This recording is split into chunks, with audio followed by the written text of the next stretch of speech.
Set aside your fears and walk in the sunlight. Satan. These were the encouraging words said telepathically to a spiritual Satanist by Satan himself. The following is a screenshot of her message relating to this. Fear is the greatest enemy. When I first dedicated, I was terrified. But I did it anyway. Soon, I got a glimpse of him after I came out of bathroom crying. I mostly saw his wings. It could have been one of the others, but I felt it was Father. Soon after, he told me clearly. Heard his voice in my head.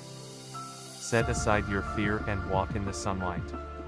I did, and I have never regretted it. He is the most wonderful, awesome, loving, kind God and Father you could ever have. I love him more than anything in the universe, and I tell him that, pretty much daily. Don't let fear rob you of the greatest, loving God you will ever know.